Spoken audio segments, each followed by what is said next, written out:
Story 1. Her friends roasted me, so I left her stranded. So, I 27M thought I'd hit the jackpot with this woman 26F I matched with on Hinge.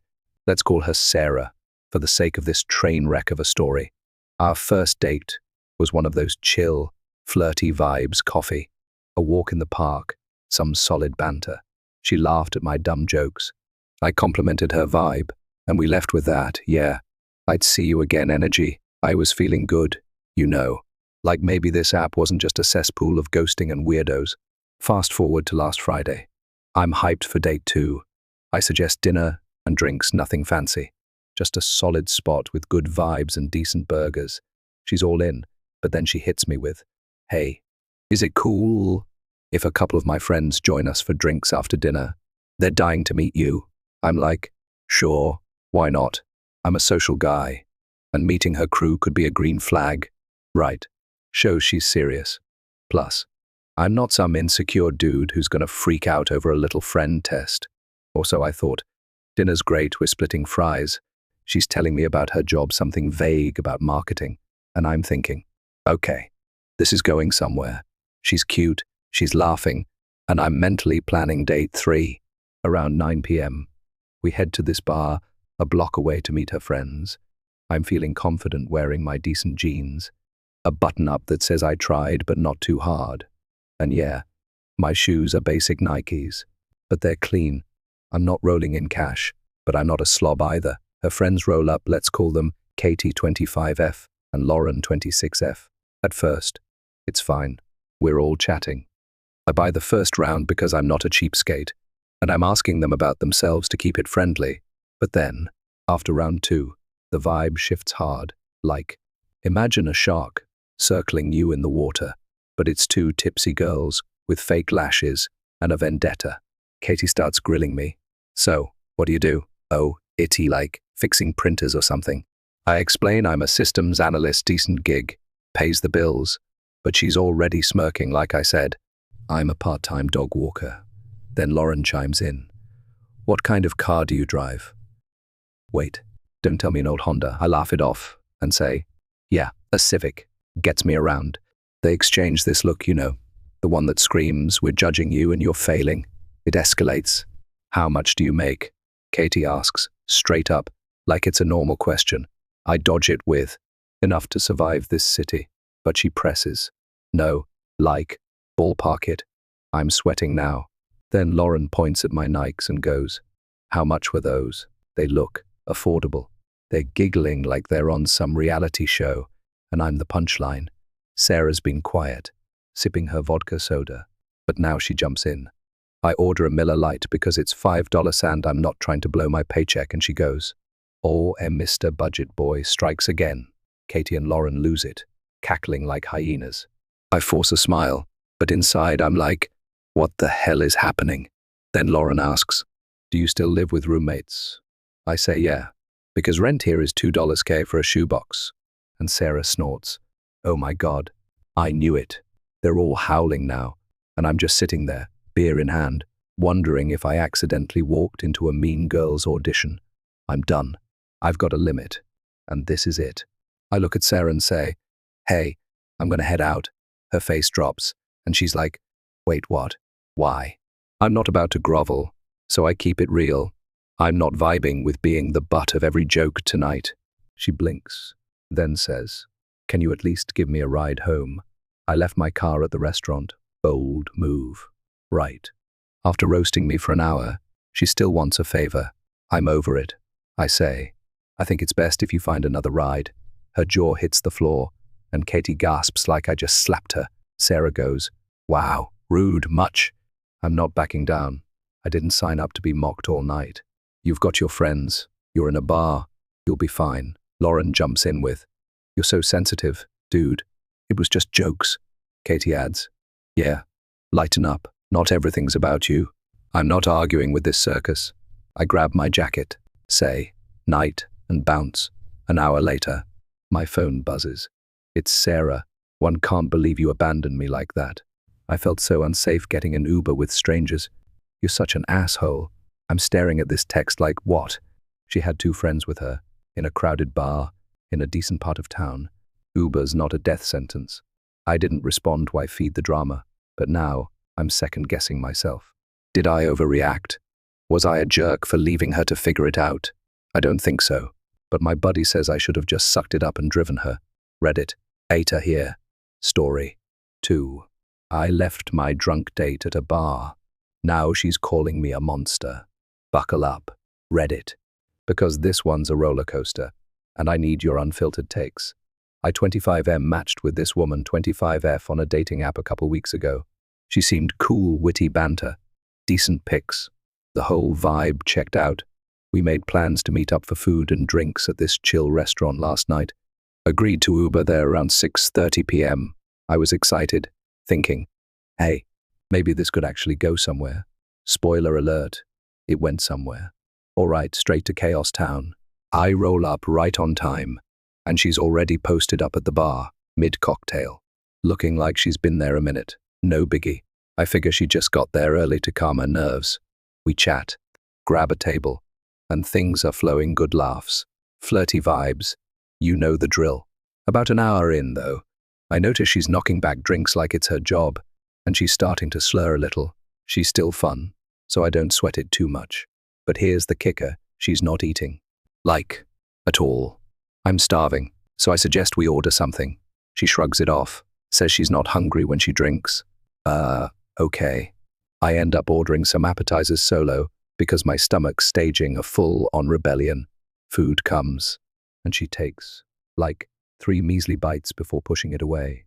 I'm over here scarfing down mozzarella sticks, trying to keep the combo alive, and she's just sipping her 4th drink, giggling at nothing. I suggest she order something else, but she doubles down. I don't eat when I'm drinking. It's my thing. Red flag #1, but I'm still trying to be the nice guy here. By now, she's visibly hammered, slurring hard, swaying in her seat. The works. It's barely 9 p.m. and I'm thinking, time to wrap this up. I've got work at 5 a.m. and I'm not about to tank my day for a first date. I pay the bill, yeah. I covered it. No split. Call me old-fashioned. And I offer to share an Uber so I can drop her off on my way home. She's like, no, let's hit the bar across the street for one more. I'm hesitant, but there was a spark earlier, so I cave on the condition we leave after 1 drink. She nods, all smiles, and I think, cool, we're on the same page. We get to the second bar, and this woman orders a double Jack and Coke and shots for both of us. I'm like, whoa, slow down. I said 1 drink, but I take the shot to keep the peace. We finish our round, and I'm done. Clock's ticking, and I'm calling the Uber. I tell her I'm heading out and offer her a ride again. She pouts, slurs something about 1 more, and I'm like, nah, I've got work, but I'd love to see you again sober sometime. Thought that'd smooth things over. Nope. That's when the night imploded. She flips a switch. Suddenly, she's loud, obnoxiously loud, yelling, "What? Are you trying to take advantage of me? I'm not that kind of girl," in this flirty but aggressive tone. People are staring. I'm mortified, trying to laugh it off, saying, no, I just want us to get home safe. She's not having it. I offer to get her a separate Uber, fully paid. My treat, and she snaps, I'm not ready to go home. Stop bossing me around. Then she drops the bomb. Stay for 1 more, and I'll come back to your place. Hard pass. I'm not about to hook up with someone who can barely stand. I ask if there's a friend I can call to pick her up. Nothing. She's just glaring at me, sloshing her drink around. My Uber pulls up, and I give her 1 last chance. Hey, I'm leaving. Come with me or not. She scoffs, calls me a pussy, and tells me to stop controlling her life. The bartender's eyeing us. Some dude at the bar is smirking, and I'm sweating bullets. I'm not about to wrestle a drunk woman into a car that's a lawsuit waiting to happen. So I say, all right, take care, and bolt. It's 11 p.m. way past my bedtime, and I'm done. Cue the aftermath. She blows up my phone for an hour, texts, calls, voicemails, the works. You're a coward. How dare you abandon me? You're trash. I block her number and crash out. Wake up to 9 Facebook messages she'd hunted down my profile overnight. You left me stranded. You misogynistic jerk. I could have been kidnapped. I'm flawed. I respond once, ignoring the insults, just asking if she got home okay. Crickets since then. Here's where I'm torn. Reddit. I've got 2 sisters, and if some guy ditched them drunk at a bar, I'd be pissed. I'd never want them left vulnerable. But this woman, I tried multiple times to get her home safe. She refused, insulted me, and made it impossible to help without crossing boundaries. I'm not her babysitter. Right. Still, I'm second-guessing myself. Did I screw up by walking away? ATA.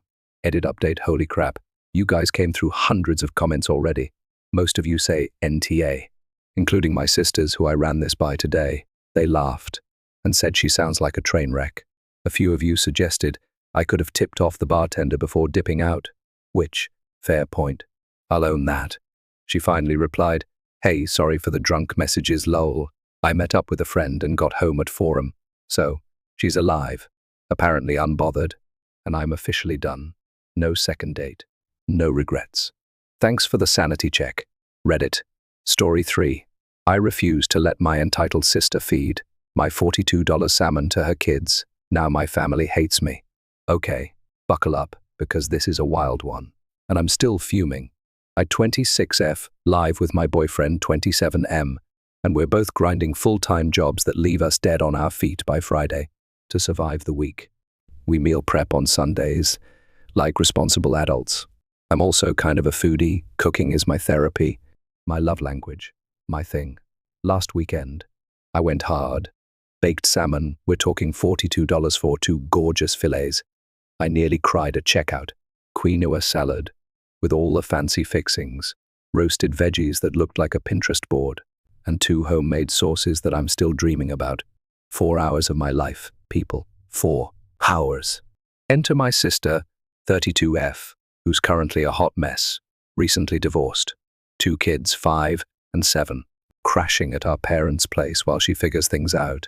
She's been texting me non-stop about how overwhelmed she is, and I get it. Divorce sucks.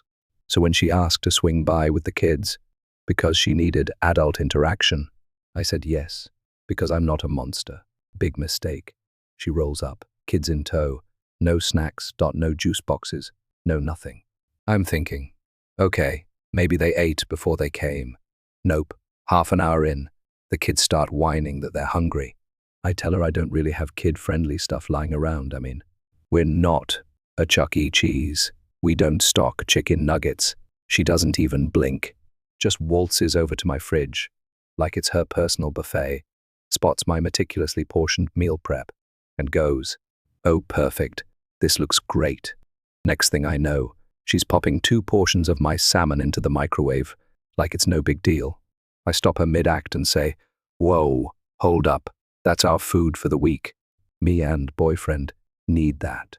She rolls her eyes, rolls her EYs, and hits me with, "It's just food. They're just kids.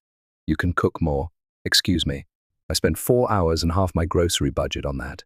And you think I can just whip up another batch like it's instant ramen?" I tell her no, that's not how this works.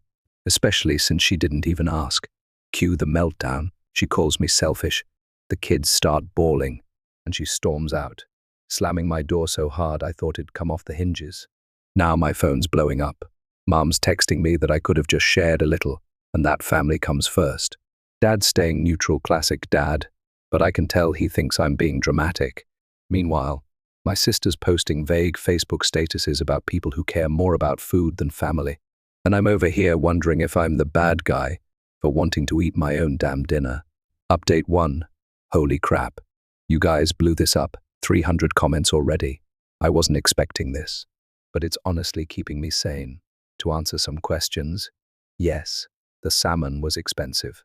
$42 for 2 fillets. I almost fainted at the store, but I told myself, treat yourself, you deserve it. Apparently, I don't, because my sister thinks it's communal property. And no, I couldn't just give the kids something else. My nieces have a laundry list of allergies: peanuts, dairy, gluten, you name it. So unless I'm packing an EpiPen and a lawyer, they're not eating random stuff from my pantry. Update 2, okay, this isn't even the first time she's pulled this. A few months ago, I made a massive batch of chicken noodle soup, homemade stock, the works, and froze it in portions for the week. She dropped by to talk, and while I was in the shower, she raided my freezer, took 2 containers, and texted me later like, "Hope you don't mind. You had so much." I minded. I minded a lot, but I let it slide because she was crying about her ex. And I didn't want to kick her while she was down. Clearly, that was a mistake. Because now she thinks my kitchen is her personal DoorDash. I love my sister, I swear. She's been through hell, and I feel for her. But this pattern, showing up unprepared, helping herself to my stuff, then guilting me when I say no, it's exhausting. My time, my energy, my money, none of it seems to matter as long as her needs are met. My boyfriend's pissed too. He's the one who pointed out that she never even said thank you. Not once. Update 3. I'm done being a doormat. I've labeled every single thing in the fridge with Sharpie. Do not touch in big, angry letters. I've muted her texts for now because I need space. And I'm seriously considering telling her she can't come over unless she brings her own food. Mom's still on my case, saying I'm punishing the kids for my sister's behavior. But I'm not a free daycare or a soup kitchen. Beta here. Be honest. I can take it. TL, DR.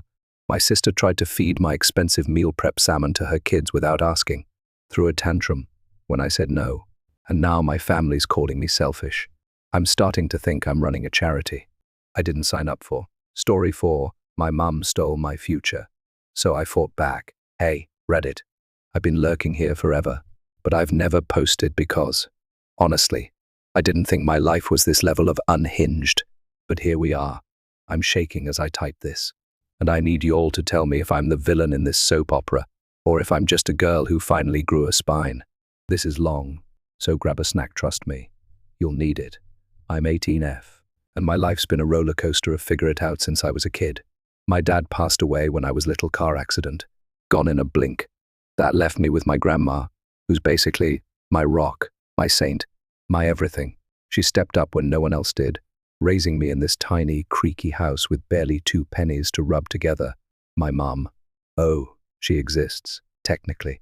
She's like a ghost who floats in and out of my life there, but not there. Emotionally, checked out, practically, useless. It's been me and Grandma against the world, and I wouldn't have it any other way. After Dad died, the state started sending me monthly checks, survivor benefits or something. It wasn't a fortune. But Grandma made sure we saved almost every dime. She'd sit me down with this little notebook, tallying it up, saying, "This is your future, baby girl, college, a car, a start in life, something your dad would have wanted for you." We scraped by on her pension and whatever odd jobs I could pick up. But that money, it was sacred, untouchable. My ticket out of the struggle. Enter my mom, stage left, about 2 years ago. She rolls up to Grandma's house out of nowhere, hair, all wild, smelling like cheap perfume and desperation. She's got this brilliant idea, and oh boy, does she sell it. "Let's use your savings to buy me a car," she says, all bright-eyed and convincing. "I'll drive you to school, take Grandma to her doctor's appointments, help with groceries, it'll be for all of us." She paints this picture of family unity, of her finally stepping up, and me. Naive, hopeful, stupid me. I buy it. Grandma's hesitant, but I convince her. She's my mum, I say. Maybe she means it this time. So we cash out years of my savings, my dad's legacy, my safety net, and buy her this decent little sedan, title in her name, because it's easier that way, she says. I trust her. Biggest mistake of my life. Fast forward a few months, and the plot twists start piling up. Turns out, Mum's terrified of driving. Like, phobically terrified. She can't parallel park without having a meltdown, freaks out at every intersection, and swears she'll crash if she so much as backs out of the driveway. So the car, it just sits there, collecting dust, mocking me. I'm over here hauling my broke college ass across town on a sweaty bus, lugging groceries for Grandma on foot, while this shiny symbol of my sacrifice rots in Mom's yard. She drove it maybe 3 times, once to the store, twice to visit friends, and that's it. Meanwhile, I'm killing myself to keep up with uni, and she's got the nerve to say, "Oh, I'll get the hang of it eventually. Then I get my license." Hallelujah. Right. I think, finally, I can use the car I paid for.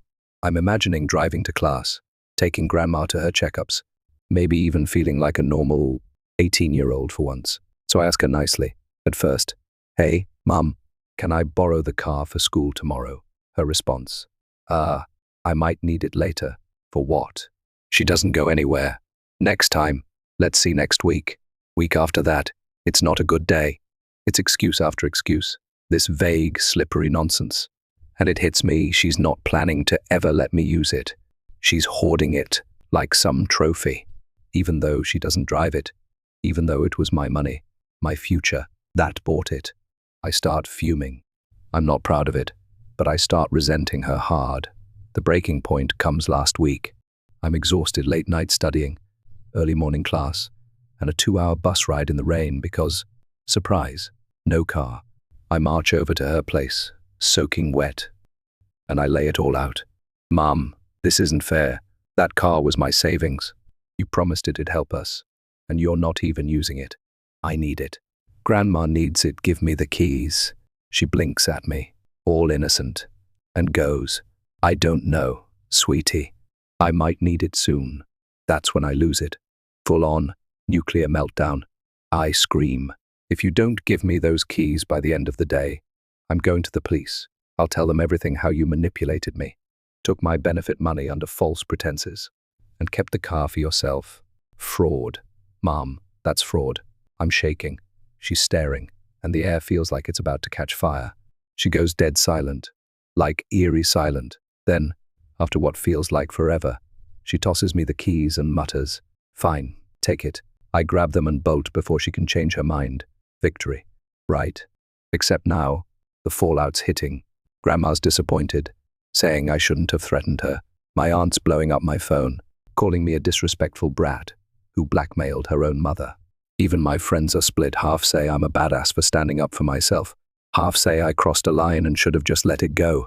Mom's been texting me sob stories about how hurt she is, how I ruined our relationship. Cue the violins. So here I am, Reddit 8AT.